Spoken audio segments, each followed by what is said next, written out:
I'll tell you, in the last 3-4 years, Yeah.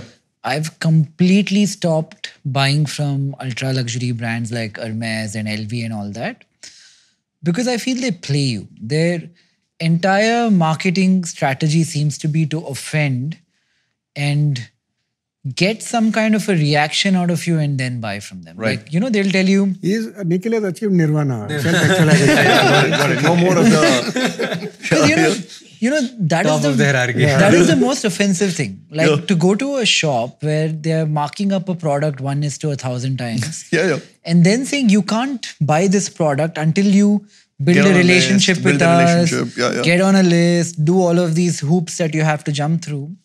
It's not because they can't manufacture more of that. They can go make 1,000,000 of those bags and stuff. Of course. But that strategy of being arrogant has worked so well for them that I think people have to be cognizant to that and, kind of like. So, Nikhil, in early days, like Big Bazaar was created on three things: greed, fear, and we used to call it altruism to a certain extent. The brand can be built on this. Greed is that it is available at a lower price. Fear is that it won't be available after a while. Yeah. And secondly, all the brands are built on appealing to your ego and vanity. Yeah. How does Big Bazaar do it, for example, like a budget supermarket, distinguish themselves from Hermes or however you call it? Like, what is the differentiation? What part of ego are you going after? And We are what going they after going greed and fear. And they are going after your ego and vanity. Yeah, I think all fancy shopping Yeah. is based on manipulation. I Yeah. feel when you go buy a BMW, for example, it has very little to do with how the car truly feels, but it is the perception subconsciously sold to you that a certain kind of person drives this kind of a car. Of course. Because in isolation, if we were not to be social beings, Yeah. if you had a BMW at home, after 1 week, you're not going to go look at it, admire it, and drive it and be like, wow, this is amazing. Correct. Any car you'll get bored of, right? It's Yes. like everything else in life. But I think that marketing messaging, right? Like what BMW has created. Yeah. They've forgotten the car for a second. Hey, it's and the they ultimate said, driving machine. this person Yeah. who you aspire to Yeah. drives this car. Yeah.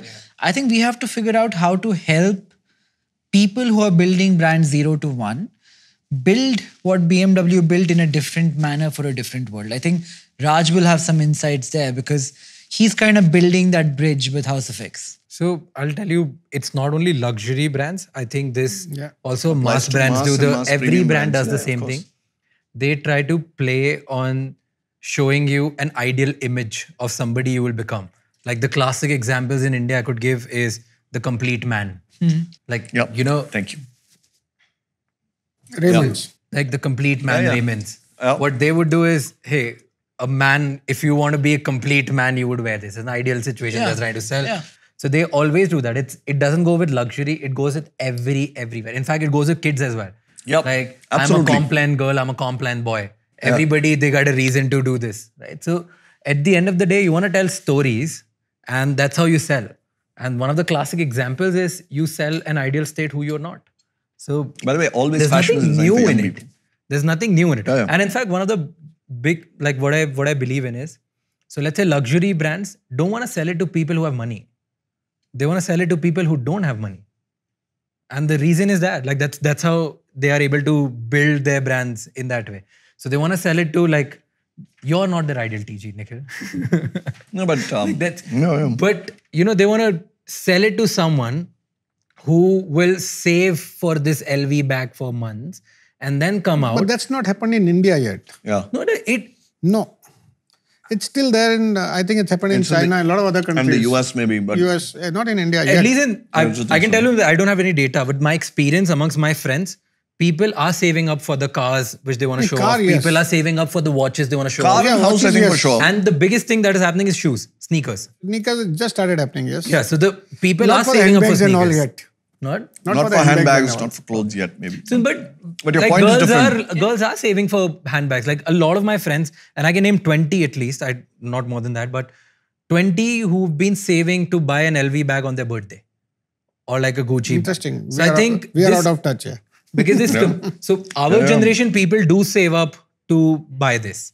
And in fact, surprising other like boyfriends and girlfriends save up to gift to their partners, right? This is, and it's happening. A lot of people can relate to it because we do save. Somebody was telling me 70% of iPhones in India are bought on credit. Do you think that's true for bags and sneakers as well? Are people borrowing to buy these things? I don't know about bags specifically. Sneakers, I know there are a lot of people who do buy on credits. There's a monthly payment system with retailers. In fact, a lot of my friends, what they've started doing is, "Kya mera birthday hai, tu mujhe," like, have friend peer-to-peer lending, and then they would buy something expensive to show it off and then do it. Hi, I'm Nikhil Kamath. I'd love to know what you thought of the episode. Comment, like and subscribe, and thank you for watching.